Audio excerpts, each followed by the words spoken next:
Well, Shaun, in the last year, you got hurt, then you transferred, then there was a coaching change, you transferred back. Does it feel like you never even left here? Yeah, honestly, you could just look at it as just like a little vacation I took, Like I never left. Went out west, you saw a cool part of the country, right? I had to go out, look at the nice views out there and everything, but no, I'm happy. I'm really happy to be back, honestly, Paul. No hesitation to want to be where you wanted to be all along? No, not at all. I mean, this is home for me, and this is the place where, I felt I have to be.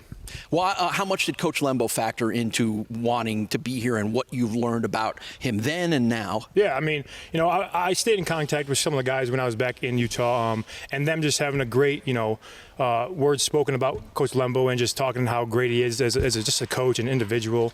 And then just honestly, when I got offered by him, coming back and then learning more about him, he called me and everything, just hearing how he spoke and just the way he was, it just struck me, and I was like, I know I want to play for this guy. You're in a lot of ways, you're a throwback in the way you play. You probably tell me you're a little bit of a throwback in your personality. Yeah. Did that help the bonding with Coach Lembo for you? Yeah, he's definitely an old school guy, and I grew up old school as well.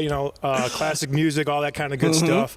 And it's fun to be around because he'll throw in a little kind of dad jokes and old school jokes that some of the guys don't get, but I'm listening and I get some of them, so it's fun. You're kind of the Lembo translator a little bit. Yeah, a little bit. It's pretty fun. You automatically step right into a leadership position. You had that before. You have that now.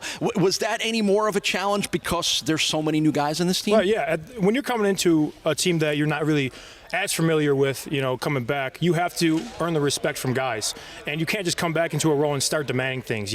New guys don't know who you are, so you got to, introduce yourself. And coming back, I had to introduce myself, make sure people, know who I am, know where I came from, my background, all that stuff, and then ultimately earn the respect from them. Because at the end of the day, you can't come in telling them what to do if they don't know you. You got to build a relationship with your teammates, and that's what ultimately I had to do.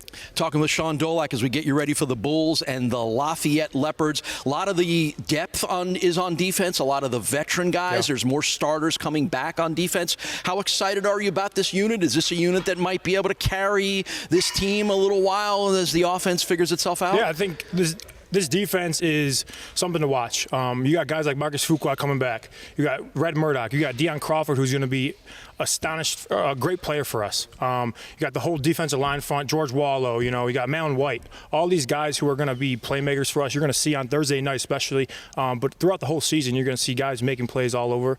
And it's just going to be a testament to our work in the offseason, our work in the summer, and the coaches preparing us to be in the right positions. Last question for you, Shaun. As a former walk-on, how cool was it to see your buddy Joe Andreessen tell Jonathan Capo and Marquise Cooper that they are no longer walk-ons? Man, it's just looking at it from the other perspective of being on scholarship and then seeing it happen for those two guys, it's amazing to see. I was in their footsteps, wanting to be on scholarship, knowing what it's like to be a walk-on.